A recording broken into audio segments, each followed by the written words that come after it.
देवर्षि नारद जी की जयंती पर पंचकूला के सेक्टर 1 में कार्यक्रम का आयोजन किया गया, जिसमें मुख्य अतिथि तौर पर मुख्यमंत्री नायब सैनी ने शिरकत की।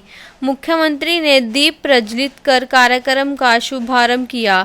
वहीं कार्यक्रम में अखिल भारतीय प्रचार प्रमुख राष्ट्रीय स्वयंसेवक संघ सुनील अवेकर और पत्रकारों जगत से सभी वरिष्ठ पत्रकार मौजूद रहे।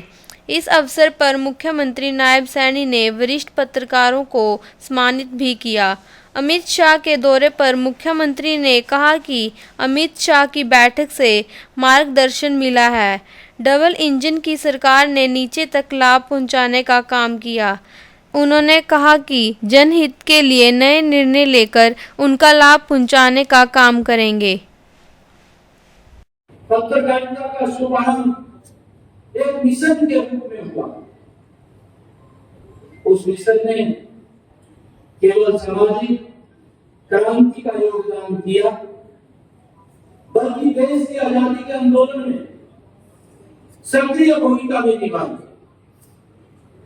आजादी की लड़ाई के दौरान जितने भी बड़े राजनेता सभी पत्रकारिता से सीधे सीधे जुड़े हुए थे। ब्रिटिश शासकों ने पत्रकारों पर अपने समय के दौरान में, क्योंकि ब्रिटिश जो अंग्रेज थे वो अपने तरीके से उनको चलाने की कोशिश करते थे, परंतु पत्रकारों पर जुर्माना भी लगाते थे, सजा भी देते थे और उन्हें प्रताड़ित किया जाता था। लेकिन स्वतंत्रता के दीवाने पत्रकारों ने कभी हिम्मत नहीं हारी। ये हमारे इस संस्कृति का ही, देवर्षि नारद मुनि की ही वो प्रेरणा है कि कोई भी घटनाक्रम है उसको समझना और समझ करके समाज के बीच में उसको ठीक प्रस्तुत करना, ये हमारे लिए एक बड़े गर्व की अनुभूति है। उपस्थित सभी महानुभाव, आप सबको मैं दोनों हाथ जोड़ करके राम नाम हो रही है। इस तमाम समारोह में ब्रह्मांड के आदि पत्रकार देवर्षि नारद जी की जयंती हम हर्षोल्लास के साथ मना रहे हैं। आज यहाँ आयोजित इस राज्य स्तरीय पत्रकार सम्मान समारोह में शामिल होकर के मुझे बड़े गर्व की अनुभूति हो रही है। मुझे खुशी है कि आज का यह सम्मान समारोह ब्रह्मांड के आदि पत्रकार देवर्षि नारद जी की जयंती के उपलक्ष्य के ऊपर आयोजित किया गया है। इस सम्मान समारोह में आप सबको मैं बहुत बहुत हार्दिक बधाई और शुभकामनाएं देता हूँ और मैं देवर्षि नारद जी को भी नमन करता हूँ। मुझे आज ये बताते हुए कि आदिकाल से हमारी जो संस्कृति है और जहां से हमें संस्कार दिए हैं, हमें संस्कार और संस्कृति को मिलती है, परंतु भागवत का जमाना है, लगातार बदलता रहता है। जब हम देवर्षि नारद मुनि की बात के समय की बात करते हैं,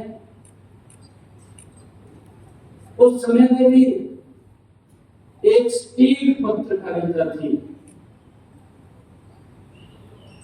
परंतु समय के गति के हिसाब से उसका धीरे धीरे करके रूप बदलता रहता है। और जब मैं आज देव ऋषि नारद मुनि की बात कर रहा हूं, आज उनकी जन्म जयंती है। हमें ये परंपरागत तो हमारी संस्कृति, हमारे संस्कार है, जब हम देखते हैं तो हमें ये भगवान का ही उपकार है, वहां से हमें ये सब साधन संसाधन मिले। चाहे भगवान विश्वकर्मा की बात करें, चाहे भगवान श्री राम की बात करें, समाज को एक संदेश, एक रास्ता देने का काम वो हमारे महापुरुषों ने किया है। देव ऋषि नारद आदर्श पत्रकारिता के संवाहक रहे, घटनाओं का सूक्ष्म विश्लेषण करते थे, प्रत्येक घटना को अलग अलग दृष्टिकोण से देखते थे।